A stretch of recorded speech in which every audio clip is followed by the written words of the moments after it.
Whatever rots, ferments. And boy, I am drunk off of the recent news because our very own tangerine trader is rotting before our very eyes, and I am pissed. Because at the rate things are going, that motherfucker's gonna keel over before we see him face any kind of accountability. Shall I go over his latest, greatest hits? To be honest, I didn't know where to, or how to, I really struggled to just condense everything that I want to discuss on this episode of Whiskey Tango Alpha Foxtrot.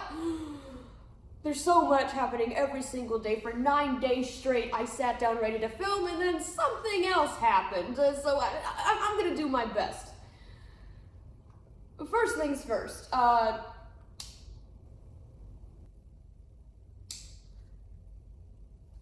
So we're just servicing war criminals now?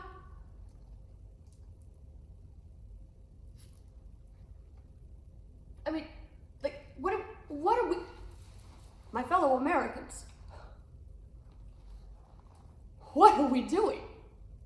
Putting our troops on their knees to roll out the red fucking carpet for a goddamn war criminal who invaded a sovereign nation that we had sworn to protect, by the way.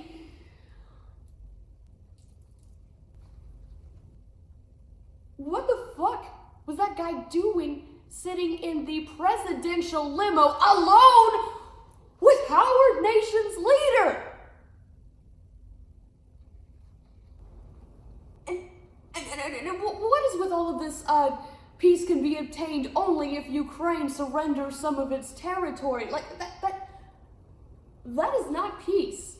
Okay, that is extortion, is what that is. I mean, that is like, if someone broke into your house and promised not to kill you as long as you let him stay, assuming he's not lying, that's like saying, hey, this is happening, might as well enjoy it, and thank me while you're at it. At least I didn't kill you.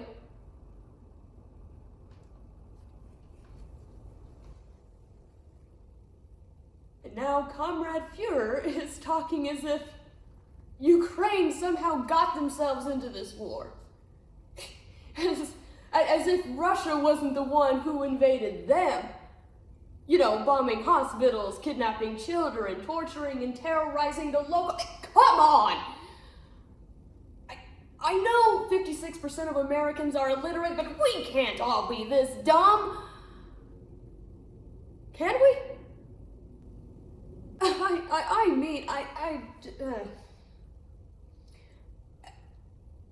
I mean, then again, we are a society that is prone to ask the victim why they got themselves attacked before they, punish the attacker. But I shouldn't be surprised. America has become Russia's bitch. You know how I know? Because the only thing that loser who campaigned on the promise of ending the war in 24 hours walked away with was further orders from his moon-faced sugar daddy. Daddy Putin says that mail-in voting ballots are bad, therefore Agent Orange turns around and tells America that we're the only country using mail-in ballots anyways. We should stop using them because of massive fraud and stuff. Despite the fact that dozens of other countries, including Canada, Mexico, the United Kingdom, Norway, Sweden, Switzerland, Iceland, Finland, Belgium, Germany, Austria, Liechtenstein, Luxembourg, the Czech Republic, Italy, Greece, Poland, Hungary, Israel, Japan, Indonesia, France, Denmark, Sri Lanka, Estonia, Ireland, Australia, New Zealand, Malta, the Netherlands, and oh yeah, fucking Russia still use them. And they have been proven to be highly efficient, reliable, and cheaper Nah, you see, eliminating mail-in voter ballots would actually deprive a good chunk of American voters their accessibility to vote. Like the active duty military who may be stationed outside of their state of residence. Or how about somebody with debilitating disabilities who doesn't have any means to get to a voter location? Or how about those who simply cannot spare the gas money? Thanks to our thriving economy, which had such great numbers that the cowardly crybaby-in-chief actually fired the head of labor statistics because the numbers weren't as optimistic as he wanted them to be. And then proceeded to hire another one of his little yes men and then made up his own numbers. Anyone else remember the time that he wanted to redirect the path of a hurricane with a frickin' Sharpie? Or when he actually thought it was a good idea to just nuke the goddamn thing? Like, this I don't think he understands how hurricanes work. Or nukes. You know, maybe that's why he's been wielding the nuclear codes like an unattended toddler who found a loaded gun in the glove box of an unlocked car. Is anyone old enough to remember the episode of MASH where Frank Burns jumped into a tank claiming that he could drive it and then proceeded to flatten the 407 7th? And now with citizens terrified to walk the streets of their very own city, I'm sure in-person voting isn't gonna be affected. And ain't it a coinkydink that Orange Julius Caesar announces that he's going to begin a movement to abolish mail-in voting right around the time that he was joking to President Zelensky's face that elections can't be held during wartime. Is that correct?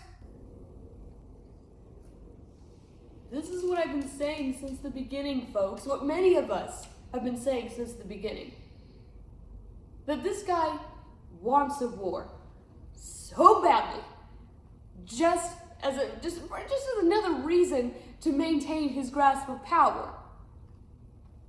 Although however long his life lasted, that's another subject. He and his are so desperate to maintain their grip on power, eroding every safeguard we have to stop a tyrannical overtake of power, but to such a point that, you know, something you may have missed in the news recently, Nicole Collier, I hope I'm pronouncing that right, but a Texas House Democrat was held hostage on the House floor because she refused to sign a permission slip which would allow a 24/7 police escort and surveillance to, ensure that she showed up to the special session so that Texas Republicans could push through the redraw of the districting maps, at the dear Führer's behest.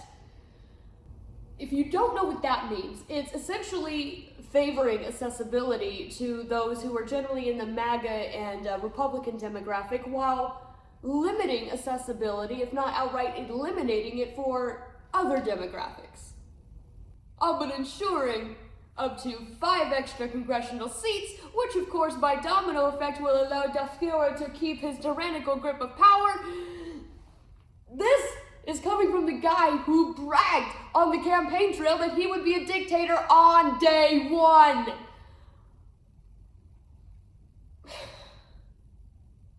Who still thinks he's joking?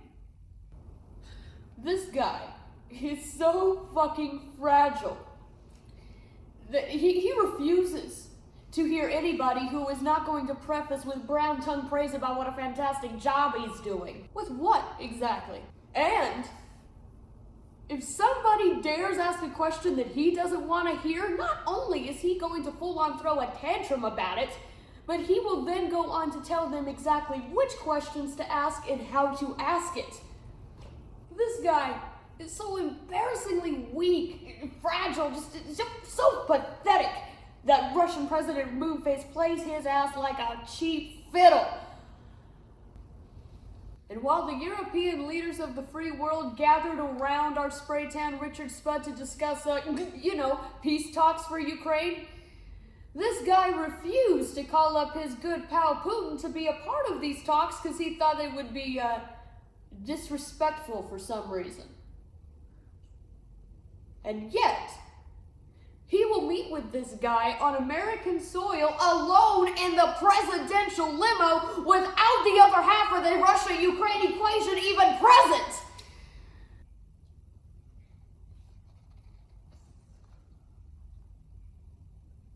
The water's getting warmer, my dear froggies.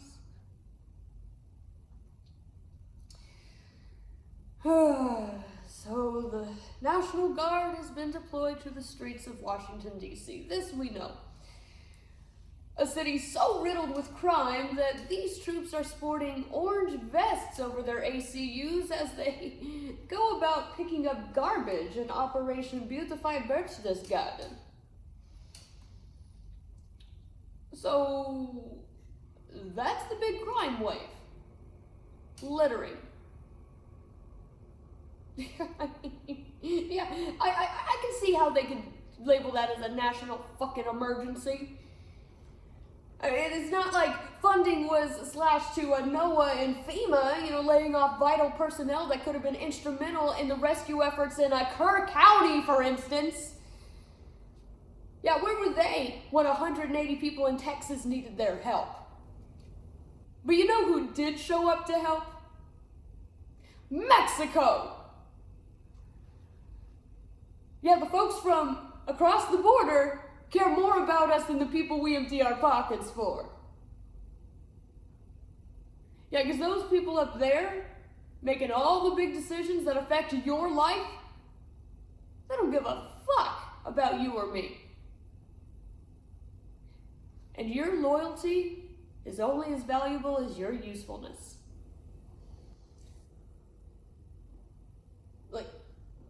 We all understand that all of the showboating is costing us, the taxpayers, about 7 digits, right? 7 digits a day. And now this guy wants to take what he's done to the streets of DC and just set it off in 19 other states. And I wonder which states those are gonna be. Speaking of the other states, in the very infamous state of Florida, the memorial that had been painted at the crosswalk outside the Pulse nightclub where, people died, by decree of the governor had been paved over. Why? Because the victims were queer, and Florida has a phobia of rainbows for some reason. But in quite a wholesome tale of community, the locals came together with a bunch of sidewalk chalk and brought the memorial back. Only for it to be covered once again, and this time accompanied by a police surveillance. So, about all of that rampant crime that had been flooding the streets. So why aren't the police taking care of all of that instead of, babysitting a crosswalk? Maybe they might try to, prevent a mass shooting. And while we're on the subject, surprise, surfucking-prise, another mass shooting just a couple of days ago. More specifically at a Catholic school in Minneapolis. As of right now, 18 people have been injured, including children between the ages of 6 and 15, and 2 other children are just dead. Gunned down during morning mass. Are we just gonna keep pretending that unfettered easy access to firearms isn't a fucking problem? We register our vehicles. We register to vote. Why the fuck can we not register firearms? Why the fuck has there been no effort to bottleneck this problem? I think we can all agree at this point that thoughts and prayers don't do shit. How many more dead children is it gonna take? Are we just going to keep blaming all of this on mental illness out of one side of our mouths, while out of the other we continue to cut funding and access to mental health services? And just to be clear, I am not anti-gun, okay? I was taught how to shoot a Ruger 10-22 at an embarrassingly young age.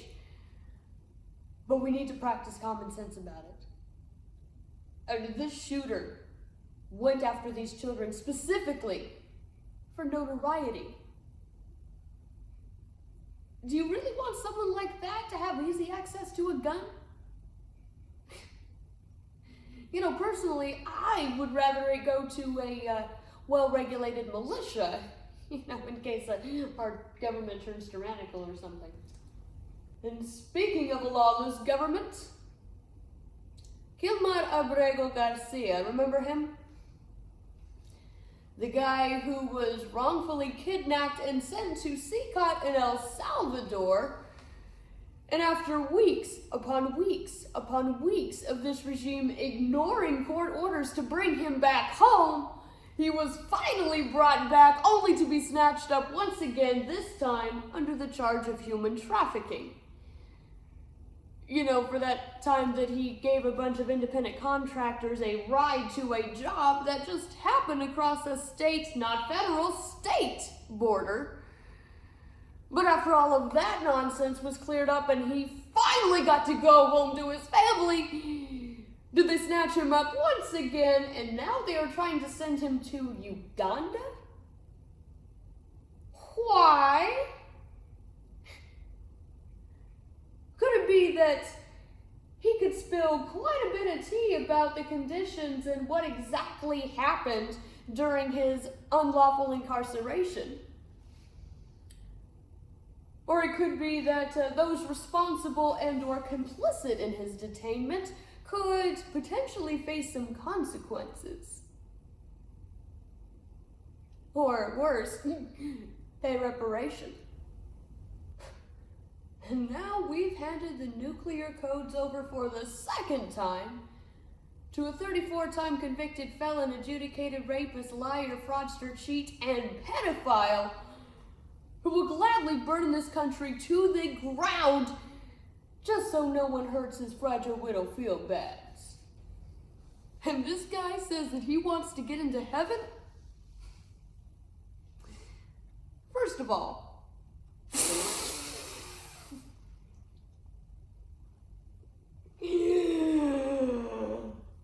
that guy doesn't believe in heaven. If he did, perhaps he wouldn't have done shit like, pay to elevate his voice in support of the execution of 5 New Yorkers, even after they were proven to be innocent. That's the Central Park 5, by the way. You might want to look into that. You know, as a matter of fact, I'm not quite sure what will be available there because, right now, even the Smithsonian has bent the knee and deep-throated the leather because now they are having to remove certain emphasis on what used to be the universal agreement that slavery was bad, folks. Okay, slavery was bad. It's bad. It's always been bad. It will always be bad, and I don't give a fuck what historical context you want to volunteer to help justify it. It's horseshit. It's all horseshit, okay? If that guy believed in getting into heaven, he would not have done shit like pardon violent insurrectionists that he spurred on, or maybe want to give a military fucking funeral to a domestic terrorist after paying her family $5 million in a wrongful death settlement. For some reason, people think that the woman who was violently pushing her way into our nation's capital after repeatedly being told to get back or they would have to use deadly force to stop her deserves to be honored like some national fucking hero. Meanwhile, President Bone Spurs continues to mock, ridicule, and just outright disrespect our actual veterans. And now he's using our military as his personal attack dogs. If this isn't ringing some kind of historical bell, then I am begging you to please just skim through the last 100 or so years of human history. Or if that's too much for you, might I suggest finding escape in a good book? Preferably written by Margaret Atwood or George Orwell, for starters. Or pretty much any futurist author, come to think of it. The writing is on the wall, folks. And I am tired.